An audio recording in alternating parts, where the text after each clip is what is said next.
5ನೇ ತಾರೀಕಿನಿಂದ ಜೂನ್ 9ನೇ ತಾರೀಕಿನವರೆಗೆ ರಾಜ್ಯದ ಹವಾಮಾನದ ವರದಿ ಯಾವ ರೀತಿಯಾಗಿರುತ್ತೆ, ರಾಜ್ಯಕ್ಕೆ ಏನಾದರೂ ಮುಂಗಾರು ಪ್ರಾರಂಭ ಆಗಿದೆಯಾ ಅಥವಾ ಮುಂಗಾರು ಪ್ರಾರಂಭ ಆಗಿದ್ದರೆ ಯಾವ್ಯಾವ ಜಿಲ್ಲೆಗೆ ಎಷ್ಟು ಪ್ರಮಾಣದ ಮಳೆ ಬೀಳುತ್ತೆ, ಈ ಬಗ್ಗೆ ಮಾಹಿತಿಯನ್ನು ಕೊಡಲಿಕ್ಕೆ ಸ್ವತಃ ಪ್ರತಿಧ್ವನಿ ನ್ಯೂಸ್ನೊಂದಿಗೆ ಹವಾಮಾನ ಇಲಾಖೆಯ ಹಿರಿಯ ನಿರ್ದೇಶಕರು ವಿಜ್ಞಾನಿಗಳು CS ಪಾಟೀಲ್ ಅವರಿದ್ದಾರೆ. ಅವರೇ ನಾವು ಮಾಹಿತಿಯನ್ನು ಪಡ್ಕೊಳ್ಳೋಣ. ಸರ್, ಈಗ ಜೂನ್ 5ನೇ ತಾರೀಕಿಂದ ಜೂನ್ 9ನೇ ತಾರೀಕಿನವರೆಗೆ ರಾಜ್ಯದ ಹವಾಮಾನದ ವರದಿ ಹೇಗಿದೆ ಮತ್ತು ರಾಜ್ಯಕ್ಕೆ ಏನಾದರೂ ಮಾನ್ಸೂನ್ ಪ್ರಾರಂಭ ಆಗಿದೆಯಾ ಅಥವಾ ಬೇರೆ ಬೇರೆ ರಾಜ್ಯಗಳಲ್ಲಿ ಯಾವ ರೀತಿಯಾಗಿದೆ ಮಳೆಯ ಪ್ರಮಾಣ ಅನ್ನುವಂಥದ್ದು? ಇದೇ ಜೂನ್ 4ರಂದು ನೈಋತ್ಯ ಮಾನ್ಸೂನು ಕೇರಳ ಮತ್ತು ಕರ್ನಾಟಕದ ಕೆಲವು ಭಾಗಗಳಲ್ಲಿ ಪ್ರವೇಶವಾಗಿದೆ. ಕರ್ನಾಟಕದಲ್ಲಿ ಮಂಗಳೂರು ಅಂದರೆ ದಕ್ಷಿಣ ಕನ್ನಡ ಜಿಲ್ಲೆಯಲ್ಲಿ ಮುಂಗಾರು ಮಳೆ ಪ್ರವೇಶವಾಗಿದೆ. ಮುಂದಿನ 2-3 ದಿನಗಳಲ್ಲಿ ಕರ್ನಾಟಕದ ಬಹುತೇಕ ಎಲ್ಲ ಜಿಲ್ಲೆಗಳಲ್ಲಿ ಮಾನ್ಸೂನು ಪ್ರವೇಶವಾಗುವ ಹೆಚ್ಚಿನ ಸಾಧ್ಯತೆಗಳದಾವು.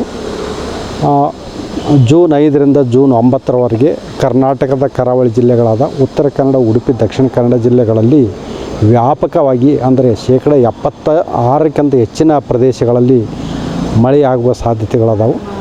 ದಕ್ಷಿಣ ಕನ್ನಡ ಜಿಲ್ಲೆಗಳಿಗೆ ಮುಂದಿನ 5 ದಿನಗಳವರೆಗೆ ಆರೆಂಜ್ ಅಲರ್ಟನ್ನು ಘೋಷಿಸಲಾಗಿದೆ. ಅಂದರೆ ಭಾರಿಯಿಂದ ಅತಿ ಭಾರಿ ಮಳೆ ಕೆಲವು ಕಡೆ ಆಗುವ ಸಾಧ್ಯತೆ ಇರುವುದರಿಂದ ಮತ್ತು ಮಳೆಯ ಜೊತೆಗೆ ಗುಡುಗು ಮಿಂಚು ಮತ್ತು ಬಿರುಗಾಳಿಯ ವೇಗ ಪ್ರತಿ ಗಂಟೆಗೆ 40ರಿಂದ 50 ಕಿಲೋಮೀಟ್ರು ದಕ್ಷಿಣ ಕನ್ನಡ ಜಿಲ್ಲೆಯಲ್ಲಿ ಮುಂದಿನ 5 ದಿನಗಳಲ್ಲಿ ಇರುವ ಸಾಧ್ಯತೆಗಳದಾವು.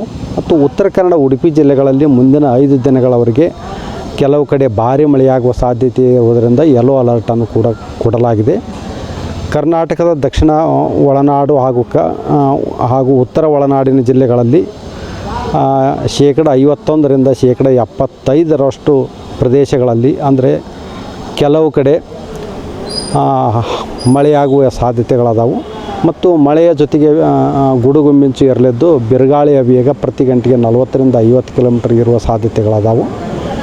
ಬೆಳಗಾವಿ, ಧಾರವಾಡ, ಹಾವೇರಿ, ಗದಗ, ವಿಜಯಪುರ, ಬೀದರು, ಕಲಬುರಗಿ, ಯಾದಗಿರಿ, ಶಿವಮೊಗ್ಗ, ಚಿಕ್ಕಮಗಳೂರು, ಹಾಸನ, ಕೊಡಗು, ಮೈಸೂರು, ಚಾಮರಾಜನಗರ, ಮಂಡ್ಯ, ರಾಮನಗರ ಈ ಜಿಲ್ಲೆಗಳಲ್ಲಿ ಮುಂದಿನ 5 ದಿನಗಳವರೆಗೆ ಕೆಲವು ಕಡೆ ಭಾರಿ ಮಳೆಯಾಗುವ ಸಾಧ್ಯತೆ ಇರುವುದರಿಂದ ಯೆಲ್ಲೋ ಅಲರ್ಟನ್ನು ಕೊಡಲಾಗಿದೆ. ಬೆಂಗಳೂರಿನಲ್ಲಿ ಕೂಡ ಮುಂದಿನ 5 ದಿನಗಳವರೆಗೆ ಹಗುರದಿಂದ ಸಾಧಾರಣವಾಗಿ ಗುಡುಗು ಮಿಂಚು ಸಮೇತವಾಗಿ ಮಳೆಯಾಗುವ ಸಾಧ್ಯತೆ ಐತಿ. ಕೆಲವೊಮ್ಮೆ ಮಳೆಯ ಜೊತೆಗೆ ಗಾಳಿಯ ವೇಗ ಪ್ರತಿ ಗಂಟೆಗೆ 40ರಿಂದ 50 ಕಿಲೋಮೀಟರ್ ಇರುವ ಸಾಧ್ಯತೆಗಳು ಅದಾವೆ.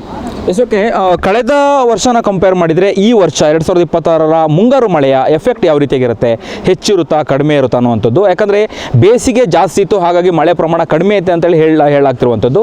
ರೈತರಿಗೆ ಏನು ಸಂದೇಶ ಕೊಡ್ತೀರಾ, ಈ ವರ್ಷದ ಮಳೆ ಹೇಗಿರುತ್ತೆ ಅಂತ? ಈ ವರ್ಷ ಪೂರ್ವ ಪೆಸಿಫಿಕ್ ಮಹಾಸಾಗರದಲ್ಲಿ ಉಷ್ಣಾಂಶ ಅಸಹಜವಾಗಿ ಏರಿಕೆ ಆಗುವ ಸಾಧ್ಯತೆ ಇರುವುದರಿಂದ ಇದಕ್ಕೆ ನಾವು ಎಲ್ಲಿನೋ ಅಂತ ಕರಿತೀವಿ. ಈ ಎಲ್ಲಿನೋ ಜುಲೈ ತಿಂಗಳದಿಂದ ಆರಂಭ ಆಗುವ ಸಾಧ್ಯತೆ ಇರುವುದರಿಂದ ಕರ್ನಾಟಕದ ಬಹುತೇಕ ಎಲ್ಲ ಜಿಲ್ಲೆಗಳಲ್ಲಿ ವಾಡಿಕೆಗಿಂತ ಮಳೆ ಕಡಿಮೆ ಆಗುವ ಸಾಧ್ಯತೆ ಐತಿ. ಕೆಲವು ಕಡೆ ವಾಡಿಕೆಯಂತೆ ಮಳೆಯಾಗುವ ಸಾಧ್ಯತೆಗಳದಾವೆ. ಓಕೆ, ಈ ಹವಾಮಾನದ ವರದಿ ರೈತರಿಗೆ ಮತ್ತು ಜನಸಾಮಾನ್ಯರಿಗೆ ಎಷ್ಟು ಇಂಪಾರ್ಟೆಂಟ್ ಆಗುತ್ತೆ ಅಂತೇಳಿ ಹೇಳ್ತೀರಿ? ಈ ಹವಾಮಾನ ವರದಿ ಎಲ್ಲ ರೈತರಿಗೆ ಇದು